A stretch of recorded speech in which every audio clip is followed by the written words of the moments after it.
Hi, I'm Mike Katz, the sales rep for New England for Publishers Group West, Two Rivers Distribution, and Ingram Academic. And I'm here today with my Ingram content cohort, Stacie Williams, who represents Ingram Publisher Services. So we want to talk to you all about some of the books that are coming up in the fall, books that we find interesting, cool books, books that we liked in the past that maybe we think need to be represented again, stocking stuffers, any and all thing bookish. And I'm going to turn it over at first to Stacie and see what Stacie has to say. What do you have for us, Stacie? So I thought we were supposed to rap, right? Aren't we rapping? Are we rhyming? What are we doing here? Like, please don't ask me to rap.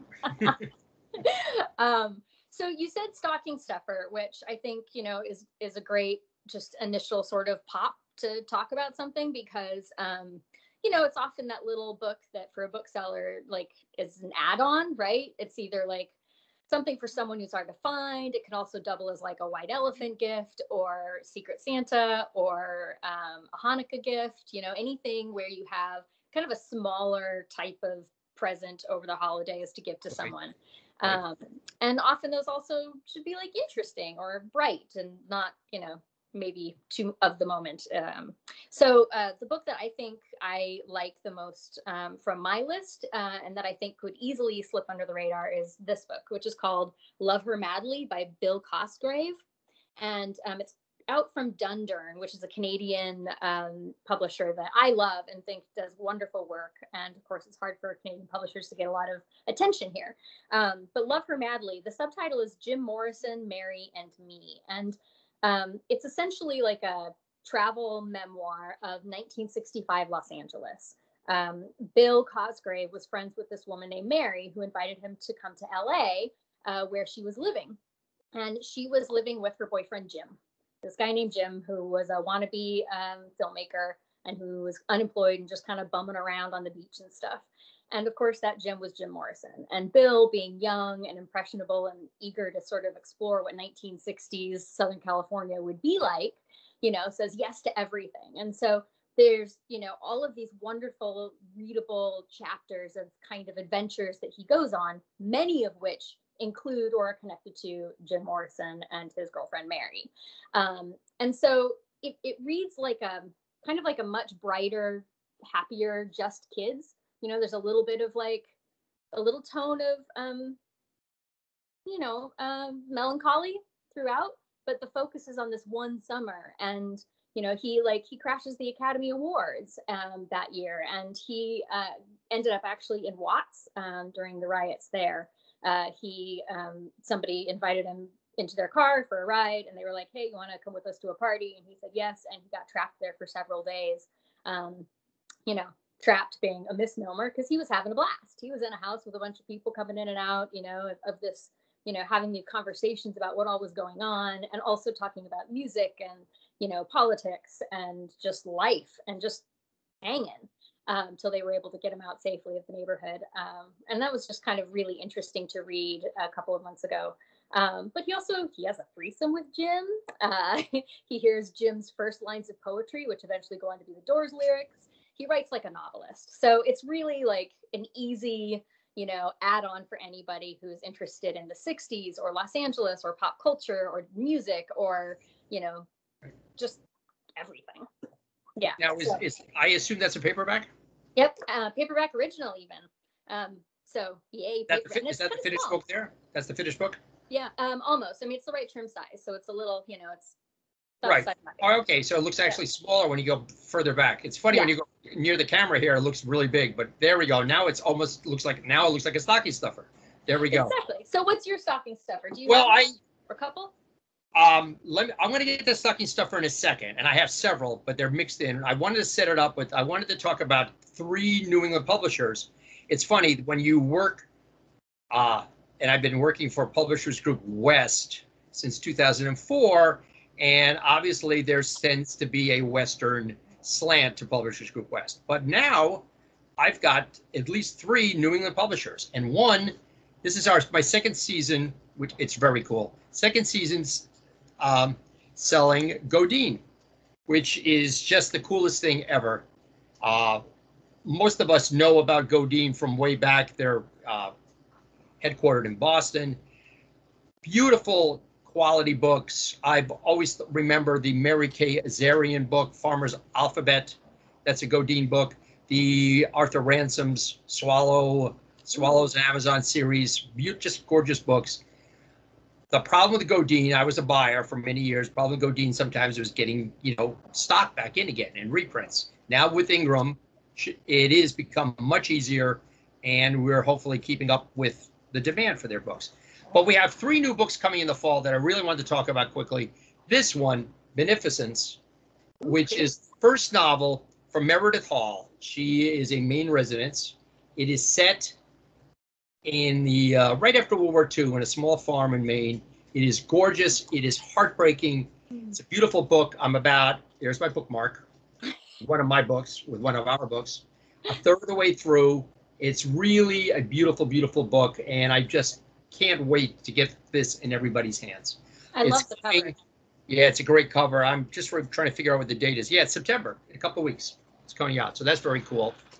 Another book, and this is more in terms of holiday books than stocking stuffers, and I'll get the stocking stuffers soon. I don't have the finished book. It's on the way. This is How Baseball Happened. And as it says in the subtitle, outrageous lies exposed, the true story revealed. It's how baseball started. And it's all, supposedly there's lots of myths about baseball, but it was an amateur sport for years, and the fans came, and supposedly it started in Brooklyn, according to this. This reminds me a lot of a book I sold a few years ago called The Summer of Beer and Whiskey, which was from Public Affairs, who I don't represent anymore, by Edward Acorn, who is now published by Grove. Nice. Completely different sort of book, but there's going to be, people might need distractions this fall in terms of reading, and baseball for any sports fan is one good distraction. Another great distraction, the third book from Godine, Shimmer of Joy. I keep wanting to say Shimmer of Lies. I don't know why, but it's 100 children's picture books. Yeah, I think it's a $35 hardcover. It is dating back from, I think, 1901. The author covers 100 books, goes through, it's illustrated with the original illustrations. I can't wait. I can't wait for the finished book because it's just gorgeous. And we were talking about this the other day, that because many stores are dealing with lack of browsability or browsability being hindered, and who knows what the next few months are going to bring. Yeah. That people keep asking, and picture books are going to be tough to sell sometimes, especially brand new picture books from authors that we don't know, and you need to see them and feel them. So a lot of people are ordering and looking for classics. This book that's what it is. It's a compendium of classics and classic picture books. And I think it'll work out really well. I don't think it's coming out till November, but that's fine. It'll be plenty of time for the holidays. Yeah. But don't worry, Stacie. I will have some stocking stuffers for you in a second. But anyway, that's Godine. That's the first of my New England publishers. So speaking of picture books and like trying to introduce people to them, I think too, books that look good on social media is helpful. A book that like you can share images of and that looks good, even if you can't hold it physically. But if you get a chance to see the book physically, you'll be impressed. One of them that I have is Map of the World. Oh, that looks great. From Gestalten. And this is actually their older edition from like 8 years ago, I think. And they have a new edition coming out. And it's illustrators and storytellers making maps. And the maps, though, are like a broad range of definition of what the word map means and what it's of, kind of redefining what it is you're mapping, whether it's something more traditional or something that's particularly interesting, something that's historical or lost, or like, looking at constellations as if they were cities, modeled after cities. Some much more brighter ones that are a little bit more for like advertising and visitors. So this is just like super, super, super cool. But, it is $60. For somebody who has maybe less money they want to spend, but also appreciates great art and something super cool from Gestalten. One of their kids' books is one that I like to call sort of like a picture book for adults, because I think adults would like it too. It's called The Who's Who of Grown-Ups. And it's hobbies, jobs, and the tools they take. And this is amazing because the art is like super modern and stuff. But, like a skater. Like, what kid thinks about an adult still, out on their board, right? Right. Let alone a girl. You've got a hairdresser, right? That's a little bit more like a job that we think about traditionally, or like a scientist, but they have in there, superhero is one, or even, the old school things like a knight. And so like just the range of people and types of not just reimagining like what a kid could think a career is, right? Like it can be more than just sitting at a desk or being a doctor. But also that, there's lots of things you can still do to have fun, and all presented in this really kind of modern, contemporary, bright art sort of way. So I think it bridges, all ages. Nice, So, nice. yeah. Excellent. Very good. That sounds good. Now, you talked about stocking stuffers. So my second publisher is a publisher that we've just added to the Publishers Group West bag called Homebound. They're out of Connecticut, Pawcatuck, Connecticut. I think they were sold on consignment at some of the local stores down there. But they do really nice nonfiction essay collections, beautiful nature books, some fiction, a lot of poetry.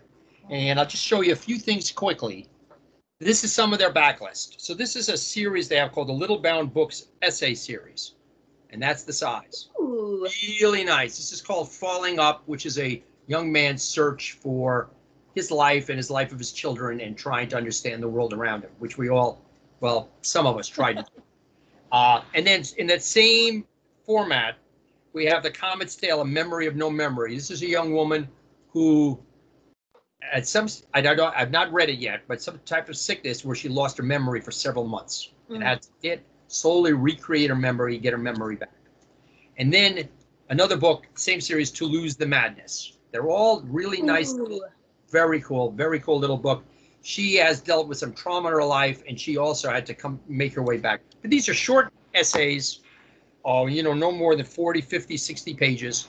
A really nice series, just to give you an idea more about Homebound, which, by the way, if you could come up with a name for a publisher in this day and age, Homebound is pretty phenomenal. It's nice. Yeah. And that little one that kind of reminds me of like the Nina McLaughlin, the summertime, the Paris Review put out her essays in a little tiny pamphlet. Exactly. Oh, it's so nice. And also a little bit of Parallax did the Thich Nhat Hanh books, how to sit and how to walk, and a few others, which I have a pile in the other room, which we sold years ago. And then this gives you a little more of an idea of Homebound is like. They do. Matthew Fox is really well known, a great writer of spirituality. This is one of his backlist books, and you can tell just by me sitting here holding this, the quality of these books are phenomenal. Another really nice nature book, Francesca Varela, called Listen. Take a look at the way that cover looks. Oh my goodness! I know. Just listen to what's around you, what nature has to bring to you. These are I just got this pile in, so I haven't really been able to really look through and read them yet, but and they just came on board 2 weeks ago, August 1st, 3 weeks ago. Nice. So there we go. So I did have a few stocking stuffers there for you. I like that. And I'm a fan of any series that looks good together, right? Like you mentioned. Oh yeah, tell me about it. 33 and a Third, or the Nerd Classics, like anything that you can just shelve together and pull out of categories and like draw attention, like exactly. That works. Exactly. And if you, as a store, put together a display, you'd be surprised what kind of co-op you can get for the publishers if you do that. I mean, you just got to be creative and go through, and it's not that much of an effort. You can talk to either me or Stacie. We'll show you how it's done. But even publishers that are not part of our pre-authorized plan, still, they'll hopefully, I shouldn't speak for all of them, but hopefully we'll come up with some money for you. Yeah. So what else you got, a little bit of extra coin helps in taking a chance on a new publisher, and displaying them. And an extra dime always comes in handy right now. Yeah. You mentioned, you said something earlier about kind of just thinking about explaining the world, understanding the world around us. And that made me think of two books that I have that one is actually deeper backlist, came out last November in paperback from a hardcover the year before. And the other one is one that just is kind of hitting the warehouses and shipping out. And they're from two different publishers, but they both deal with contemporary social issues that we're kind of seeing, important things that, are hard sometimes to talk to kids about.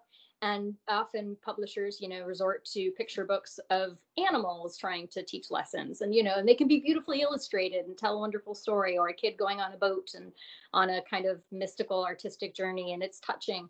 But sometimes you need a little bit more realism. And we have this publisher called 6 Foot Press that's still pretty new. And they did this project in conjunction with Baylor University. Baylor University has a program that's migrant stories, and they are gathering, real-time stories and working with migrant families and kids. And so they kind of took a lot of those tales, and then they did create fictional characters, but they're telling the story of migrant kids who make the journey all by themselves without their parents, thousands and thousands of miles, that a parent might send their kid away because they want them to have a better life and they think that that's possible. And so, it has these kids meeting and connecting from 3 different countries that they're in. It's very, very moving. There is a little bit of difficult realism. That's La Bestia. Right. Yeah, I want to make sure I get it's Bestia. Anyway, that the train, this notorious train.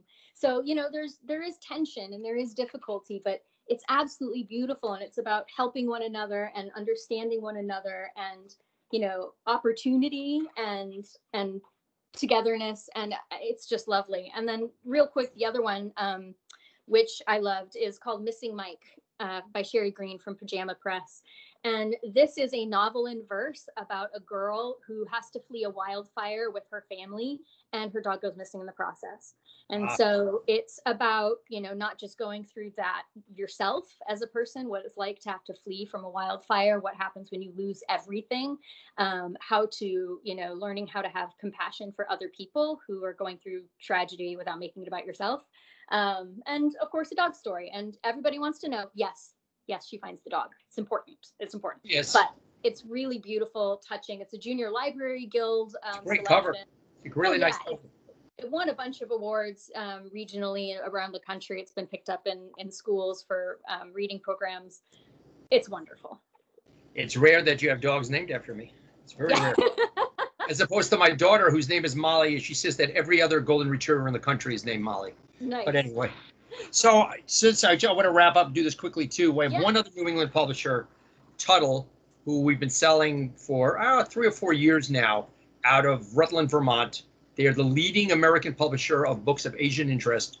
And I'm just going to throw out one stocking stuffer for them, but they have many of these. This is their origami, one of their origami packs. This is the 200 sheet pack with the high quality double-sided, but with Japanese dolls, which I love. For some reason, I gave this to my wife, who's got origami all over the kitchen counter right now. For some reason, she didn't like the Japanese dolls, but that's kind of what they look like. But these packs, they do them in 200 sheets, 300 sheets, 500 sheets. If you, as a bookseller, don't have these in your store yet, I highly recommend you bring them in. Every store that's brought them in sells them. They do really well. And in this day and age, being at home, origami is the way to go. Now, Tuttle, I'm not going to show you several other books I have here, but Tuttle does great jobs with cookbooks of Asian interest, really nice children's books, all kinds of other things. Just the last one here, another origami book for them, Origami Flying Creatures. This came out in June. Oh my God, that's awesome. And I'll show you some of the flying creatures. Well, let's see, let me get your, and it shows you how to put it all together. But like, for instance, there we go. That is so freaking cool. I am totally inept at doing this, by the way, but some people, like Percy, my wife, she can do it pretty well, but my fingers are just not very good at it. So that's like 3 New England publishers for me, and lots of cool stuff for whenever, but especially for the fall. Yeah, whenever is right. Exactly. Well, thank you, Stacie, for presenting your favorite books. And thank you, Mike, for sharing some of your new stuff. And a few of those I want to get on my own shelves. I know. I same here for me as well for your books. And I will miss you at the same booth, but this is kind of cool anyway. Yeah, I'm glad we got to do this. All right. Talk to you soon. Bye. Bye.